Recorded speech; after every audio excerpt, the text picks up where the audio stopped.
যে মেয়র হিসাবে আমাকে দেখতে চায়, এটা তৃণমূলের নেতাকর্মীদের প্রাণের দাবি। একটি বিষয় আমরা ইতিমধ্যে লক্ষ্য করছি সোশ্যাল মিডিয়ায় বেশ আলোচনা চলছে এবং মানুষের মধ্যে গুঞ্জন চালু হয়েছে আপনাকে সিলেট সিটি কর্পোরেশনের মেয়র হিসেবে তারা দেখতে চান। এই বিষয়টুকু আপনি কেমনভাবে দেখছেন বা সরকারের প্রধান জনাব তারেক রহমান যদি আপনাকে দায়িত্ব দেন সেই বিষয়টা আপনি কেমনভাবে দেখছেন? দেখুন, আমরা ইলিয়াস আলী সাহেব রাজনীতি করেন কিছু পাবার জন্য নয়, আমিও তার ব্যতিক্রম নই। আমি ইলিয়াস আলীর রাজনীতির আদর্শকে অনুসরণ করেই তার রাজনীতির প্রতিটি মুহূর্তে আমি ছায়া হিসেবে কাজ করে আসছি দীর্ঘকাল থেকে। সেই 1987 সাল থেকে ছাত্রদলের রাজনীতির মধ্য দিয়ে আমার রাজনীতিতে হাতে খড়ি। ঢাকা বিশ্ববিদ্যালয়ের উত্তাল সময়গুলিতে বিভিন্ন আন্দোলন সংগ্রামে ছিলাম। বিশেষ করে বিগত 1/11-এর সময় ইলিয়াস আলী যে ভূমিকা রেখেছিলেন দলের জন্য, তার নির্দেশে আমরা অনেক রিস্ক নিয়ে কাজ করেছি। এখন এই যে দাবিটা এসেছে, এই দলের জন্য আমাদের ত্যাগ তিতিক্ষা কতটুকু আছে এটা তৃণমূলের নেতাকর্মীরা জানেন। এখানে আমাকে বলবার প্রয়োজন মনে করছি না। ইলিয়াস আলীর এই দলের জন্য কি ভূমিকা আছে সেটা দেশবাসী জানে, বলবার প্রয়োজন বোধ করছি না।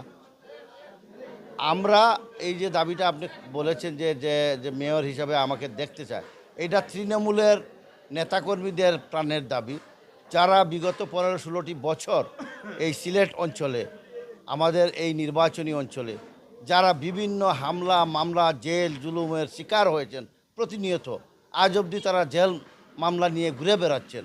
এই সমস্ত নেতাকর্মী যারা পোর খাওয়া নেতাকর্মী, নির্যাতিত নিপীড়িত, তাদের প্রাণের দাবি যে ইলিয়াস আলীর পরিবারকে রাজনৈতিকভাবে মূল্যায়ন করতে হবে।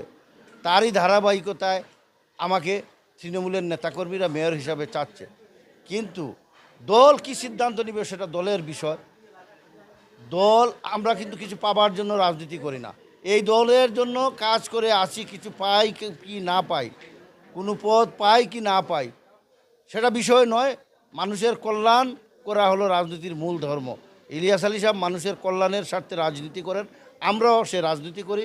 আমরা কিছু পাই বা না পাই, কোনো পদ পাই বা না পাই, মানুষের কল্যাণের স্বার্থে কোনো অন্যায় অবিচার যেখানে থাকবে সেখানে ইলিয়াস আলী এবং তার পরিবারের প্রতিবাদ অবশ্যই থাকবে।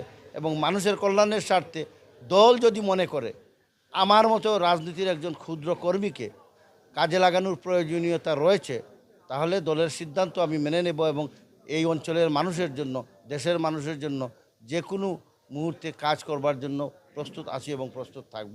এবং যে কোনো অন্যায়ের বিরুদ্ধে ইলিয়াস আলীর মতো আমরা রুখে দাঁড়াবো ইনশাআল্লাহ।